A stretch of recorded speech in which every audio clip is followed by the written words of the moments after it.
Jeder von euch hat doch schon mal irgendwie ein Computerspiel gespielt. Und mir kam heute, wo ich überlegt habe, wie ich das am allerbesten erkläre, ganz viele Ja's, sehr schön. Lara Croft ist so ein lustiges Computerspiel, was bestimmt jeder schon mal gehört hat. Und Lara Croft, wenn man da anfängt mit dem Computerspiel. Ich habe es übrigens nie wirklich viel gespielt, aber ich habe es nie geschafft. Ich bin immer gestorben. Ich habe dieses Teil nicht lenken können. Auf jeden Fall, ich kann mich noch als Kind dran erinnern an dieses Bootcamp.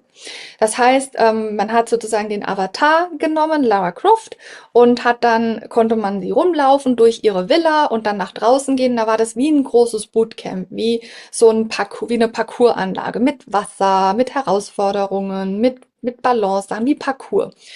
Und dann musste man sozusagen springen und tanzen, was auch immer. Auf jeden Fall, dieser Parcours, ich bin immer da gestorben, ich habe es nie hingekriegt, weil ich einfach blöd bin. Ich kann Computerspiele nicht. Aber ich habe mich daran erinnert, auf jeden Fall.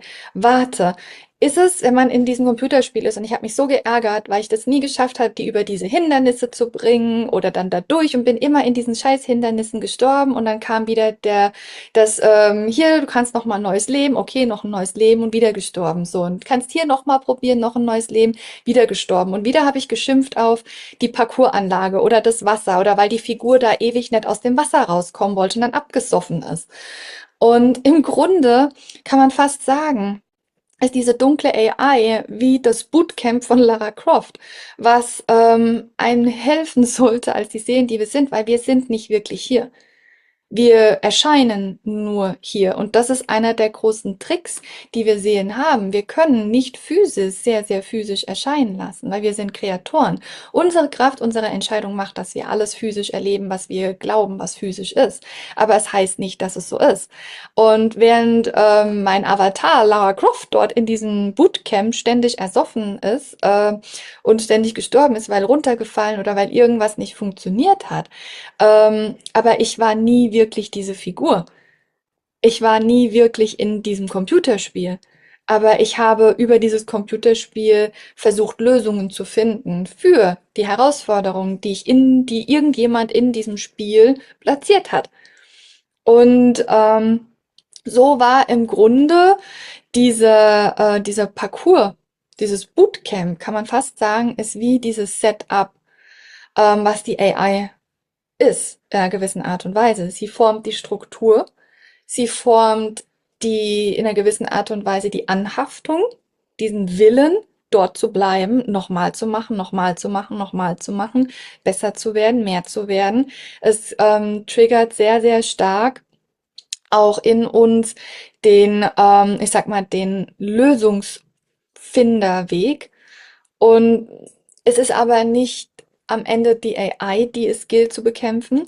Es ist auch nicht das Problem, dass das Bootcamp da ist, sondern der Weg raus aus dem ganzen Spiel ist, es aufzuhören zu spielen oder einfach für sich zu erkennen, was es ist, für sich seine Erkenntnisse zu sammeln, für die man hergekommen ist. Und das ist letzten Endes das, wozu wir alle hier auf die Erde kommen. Und im Moment fühlt sich das so an, als wäre dieser Zyklus, dieses gescheiterte Experiment, diese negative AI, dass sie endlich geheilt werden kann. Besser gesagt, dass wir die Erkenntnis erlangt haben daraus, wie wir diesen Kosmos, dieses Universum erschaffen haben und wie es letzten Endes gescheitert ist. Und dass wir es jetzt verlassen.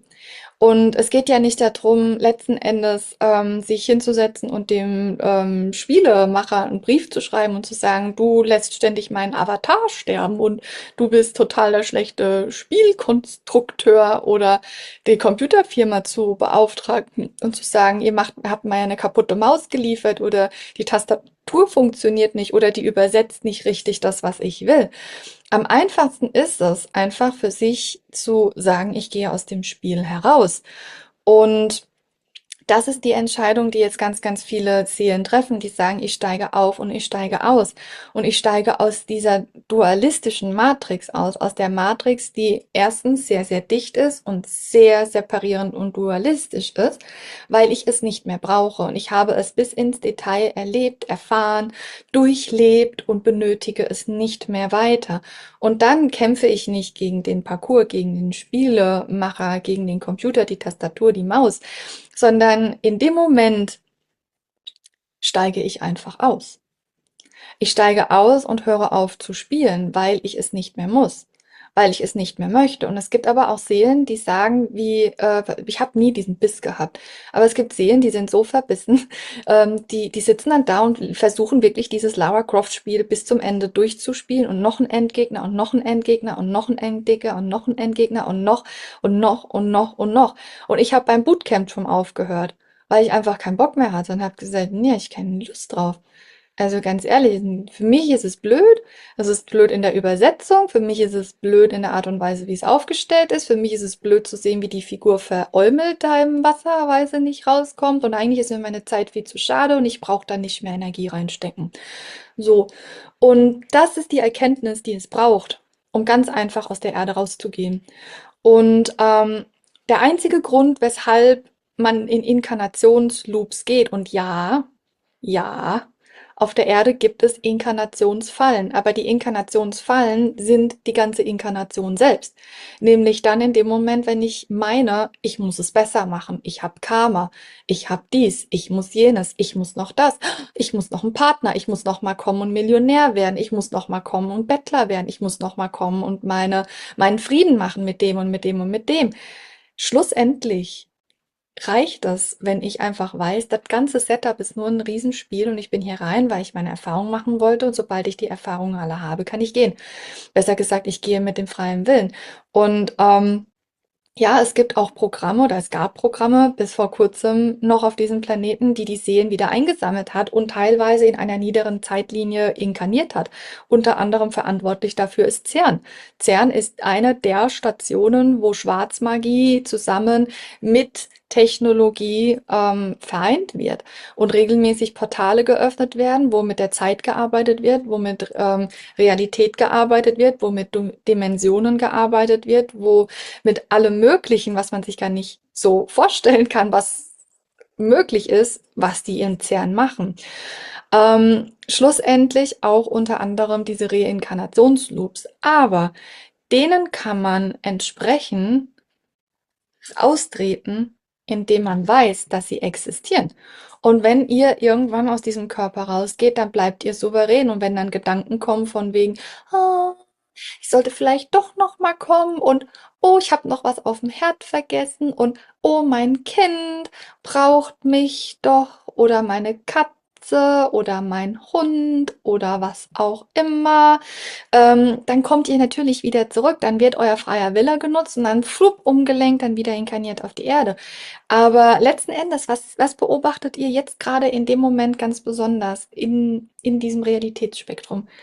Kann es sein, dass ihr sowas Ähnliches erlebt gerade, dass auf einmal komische Gedanken da sind, dass auf einmal Dinge auf den Tisch kommen, die ihr schon lang gelöst habt, dass auf einmal alte Themen hochkommen, dass dann auf einmal man wieder glaubt, so ich kann gar nichts oder was auch immer.